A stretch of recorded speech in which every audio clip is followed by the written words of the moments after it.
യേശുവിൽ വിശ്വസിക്കുക, നീയും നിൻ്റെ കുടുംബവും രക്ഷ പ്രാപിക്കും. അപ്പോസ്തല പ്രവർത്തനം 16:31. പ്രിയ സഹോദരങ്ങളെ, കത്തോലിക്ക തിരുസഭ കുടുംബവർഷമായി ആചരിക്കുന്ന ഈ അവസരത്തിൽ അതിൻ്റെ ഭാഗമായി കുടുംബങ്ങളുടെ നവീകരണത്തിനായി കൊല്ലം രൂപത ചെയ്യുന്ന എല്ലാ പ്രവർത്തനങ്ങൾക്കും ഞാൻ ഹൃദയപൂർവ്വം പ്രാർത്ഥനാശംസകൾ നേരുകയാണ്. നമുക്കറിയാം, സമൂഹ ജീവിതത്തിൻ്റെ ആധാരശില കുടുംബമാണ്. ഇതിൻ്റെ ആവശ്യങ്ങളിൽ ഏറ്റവും പ്രധാനപ്പെട്ടതാണ് കുടുംബ വിശുദ്ധീകരണം. അതുകൊണ്ട് തന്നെ കുടുംബങ്ങൾ വിശുദ്ധീകരിക്കപ്പെടുമ്പോൾ ലോകമാകുന്ന കുടുംബം വിശുദ്ധീകരിക്കപ്പെടുകയാണ്. അതുപോലെ ദൈവം നന്മ ഏൽപ്പിച്ച പദ്ധതികൾ പൂർത്തിയാക്കാൻ വേണ്ടുന്ന ശക്തി ലഭിക്കുന്നതും നമ്മുടെ കുടുംബ പശ്ചാത്തലത്തിലാണ്. കുടുംബം നന്നായാൽ സഭ നന്നാകും, സമൂഹങ്ങൾ മനോഹരമാകും. ഈ ആശയം മുൻനിർത്തിയാണ് ഞങ്ങളുടെ സഭാസ്ഥാപകനും ഞങ്ങളുടെ സഭ ആരംഭിച്ചത്. അഭ്യസ്ത വിദ്യയായ സ്ത്രീ കുടുംബത്തിൻ്റെ വിളക്ക് എന്ന ആപ്തവാക്യവുമാണ് ഞങ്ങളുടെ സഭാസ്ഥാപകൻ ദൈവദാസൻ ലൂയിസ് സെവേനന്ത് പോയി പിതാവിനാൽ ഞങ്ങളുടെ വിമലഹൃദയ സഭ സ്ഥാപിതമായത്. ഒരു സ്ത്രീ അമ്മ വിദ്യാസമ്പന്നയാണെങ്കിൽ, പ്രാർത്ഥന ചെയ്ത് നിറഞ്ഞവളാണെങ്കിൽ ആ കുടുംബത്തെ വിശുദ്ധീകരിക്കാൻ സാധിക്കും.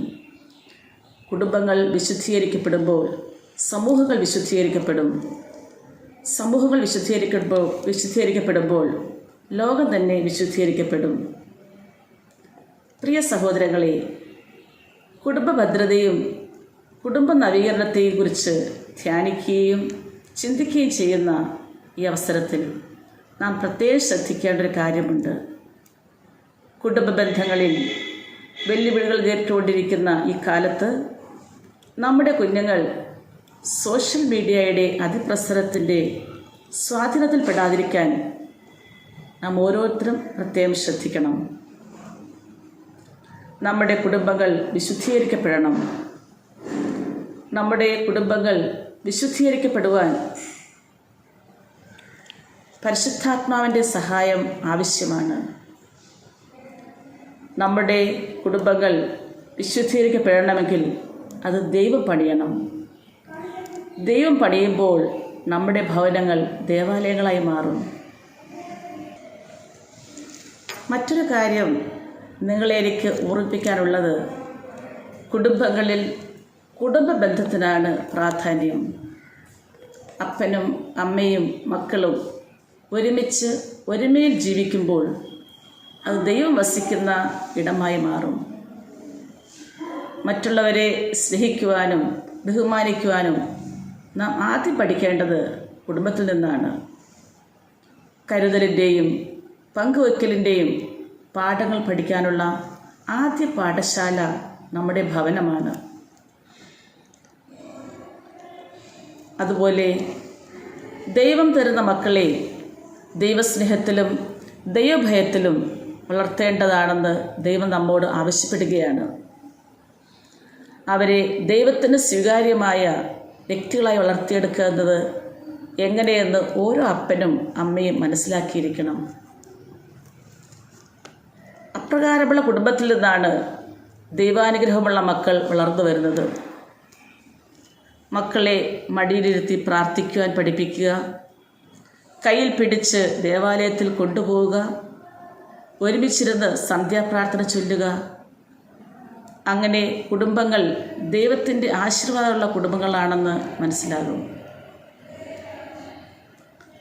നമുക്കറിയാം, അപ്രകാരമുള്ള കുടുംബങ്ങളിൽ നിന്നാണ് ധാരാളം ദൈവവിളി ഉണ്ടാകുന്നത്. അങ്ങനെയുള്ള കുടുംബങ്ങളിൽ ജനിക്കണമെങ്കിൽ നാം സുകൃതം ചെയ്യണം. എഫേസുസ് 6:4 ഇപ്രകാരം പറയുന്നു: പിതാക്കന്മാരെ, നിങ്ങൾ കുട്ടികളിൽ കോപമുളവാക്കരുത്, അവരെ കർത്താവിൻ്റെ ശിക്ഷണത്തിലും ഉപദേശത്തിലും വളർത്തുവിൻ. നമുക്കറിയാം, ഒരു കുടുംബനാഥയുടെ ഒരമ്മയുടെ പ്രാർത്ഥനയും ജീവിതവിശുദ്ധിയുമാണ് നല്ല മക്കൾക്ക് രൂപം നൽകുന്നത്. അസിസിയിലെ വിശുദ്ധ ഫ്രാൻസിസിൻ്റെ ജീവിതവും വിശുദ്ധ അഗസ്റ്റിൻ്റെ ജീവിതവുമൊക്കെ രൂപപ്പെടുത്തിയത് പ്രാർത്ഥനാ ചൈതന്യത്താൽ നിറഞ്ഞ അമ്മമാരായിരുന്നു. ദൈവത്തെ മുറുകെ പിടിക്കുന്നതിൽ നിന്നും അമ്മമാർ ഒരിക്കലും പുറകോട്ട് പോകരുത്. വഴിതെറ്റിപ്പോയെന്ന് സമൂഹം വിലയിരുത്തിയ വിശുദ്ധ അഗസ്റ്റിൻ്റെ ജീവിതത്തെ പുണ്യപദവിയിൽ എത്തിച്ചത് മോനിക്ക എന്ന പുണ്യവതിയുടെ കണ്ണീരും പ്രാർത്ഥനയുമാണെന്ന് നമുക്ക് ഏവർക്കും അറിയാം.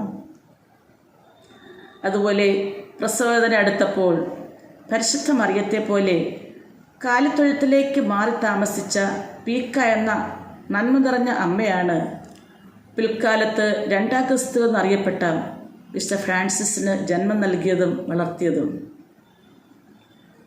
അതുപോലെ നന്മ നിറഞ്ഞ കുടുംബനാഥനും നാഥയുമായിരിക്കുവാൻ നിങ്ങൾ ഓരോരുത്തരും പ്രത്യേകം ശ്രദ്ധിക്കണം. അങ്ങനെ ദൈവം സ്വപ്നം കണ്ട വിശുദ്ധമായ കുടുംബാന്തരീക്ഷം സൃഷ്ടിക്കുവാൻ നമ്മുടെ പ്രാർത്ഥനകളും പരിശ്രമങ്ങളും തിരുക്കുടുംബത്തിൻ്റെ മധ്യസ്ഥതയിൽ സാധിക്കട്ടെ എന്ന് ഞാൻ പ്രാർത്ഥിക്കുകയാണ്.